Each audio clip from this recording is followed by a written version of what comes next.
ዱዓ የማይፈታው ምንም አይነት ነገር የለም። ሁሉም ነገር ይፈታል። አንድን ነገር እናንተ አስባችሁ አቅዳችሁ ዱዓ እንኳን ካደረጋችሁ በኋላ ያ ዱዓ ተቀባይነት እንኳን ባይኖረው ለእናንተ አስፈላጊ ያልሆነ ነገር ስለሆነ ነው አላህ ከእናንተ ላይ ያራቀው ማለት ነው። በተለይ ሀጅና ዑምራ እናደርግላችሁ ዱዓ ካደረጋችሁ ወላሂ ተቀባይነት አለው።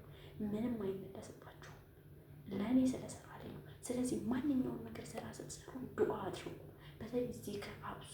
ዱዓ ለሊት 7 ሰዓት ተነስታችሁ ረጅም ዱዓ ረጅም ዚክር አድርጉ። አላህ ይሰማችኋል፣ ይቀበላችኋል። አልተሳካልንም ብላችሁ ተስፋ እንዳትቆርጡ። እናንተ ባላሰባችሁበትና ባልጠበቃችሁበት መንገድ በ10 ዓመት ወይም በ12 ዓመት ይሳካል።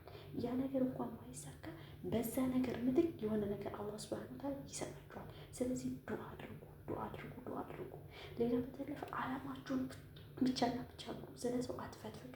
ሐሜትን አቁሙ። በተለይ ሐሜት ሁላችንም የተዘፈቅንበት ልንቀርፈው ያልቻለው ጉዳይ ነው። ስለዚህ ላ ተቀነጡ ሚን ረሕመቲላህ ከአላህ ረሕመት ተስፋ